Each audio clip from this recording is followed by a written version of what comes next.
So what are we talking about today? We're talking about what camera body is going to be best for you to get started in real estate photography. So let's get in there and see if we can tease out some of these factors and see if we can find what is best for you.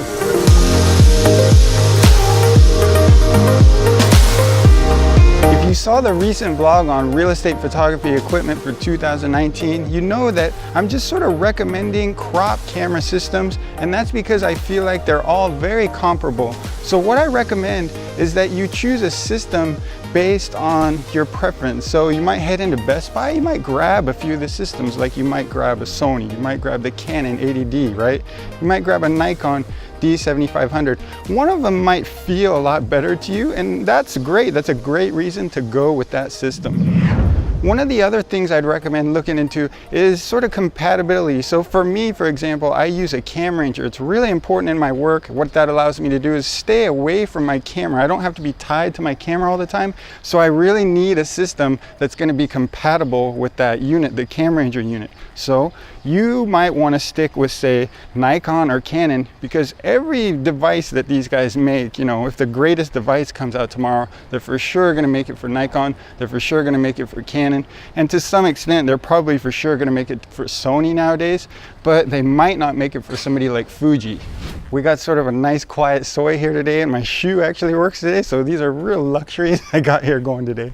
So if you're really undecided at this point, I would recommend going with a crop system, and Nikon or Canon, they're for sure going to have everything you need in the future, and also Sony to some extent, because they're getting so big. Pretty much every manufacturer that makes third-party, you know, devices is making stuff for Sony nowadays.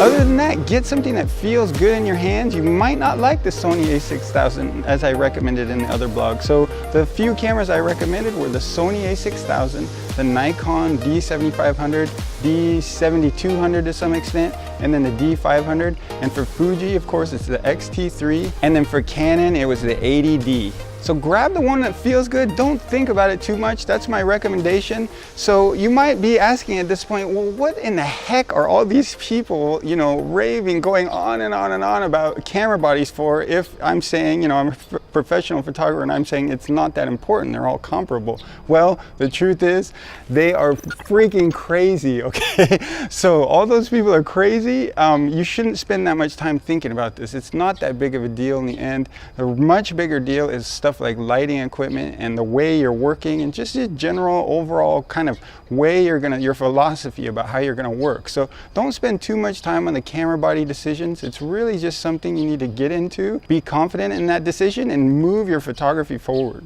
So I thought it'd be fun to look at who are these camera bodies for? Like these really high-tech, you know, camera bodies that cost $3,000. Who are they for then, you know, if they're not for, say, a real estate photographer? Well, they're for people like wedding photographers or sport shooters that really need some crazy sophisticated, you know, focus mechanisms and ISO performance, stuff like this. So these are the consumers of these cameras, at least the should-be consumers of these cameras. So keep in mind, like for us, our subjects don't move, so focusing means nothing to us. Our ISO means nothing. We're on tripods, right? We can have a 1 second exposure. ISO means nothing to us.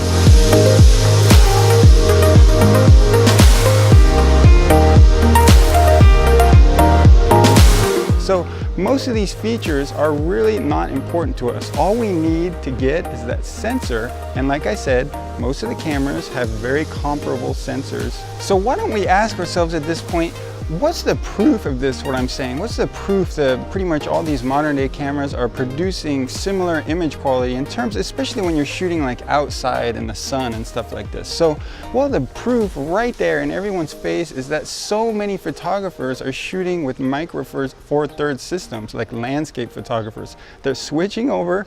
Guess what? These guys produce prints to put on their clients' walls, like, you know, 40, 50-inch prints. So it's pretty much the ultimate pixel peeping. You see any problems with this Micro Four Thirds image? Like, can you see any problems with it? No, I don't. It looks great to me.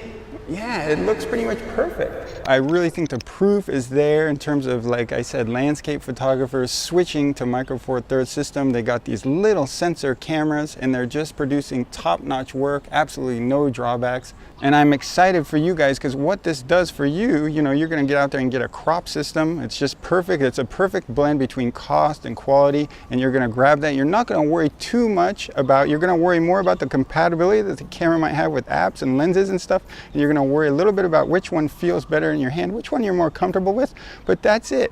It's just a really easy decision. You're gonna have no problems with it, and you're gonna be very, very comfortable with your system after that. And it's something you should forget about after that and just concentrating on the important things after that, like lighting and your skill and your philosophy about how you're gonna work. So that's it, guys. I will see you next time. Thanks for watching. If you have any questions, leave them in the comments below. I'll try and get back to you. And again, I will see you next time.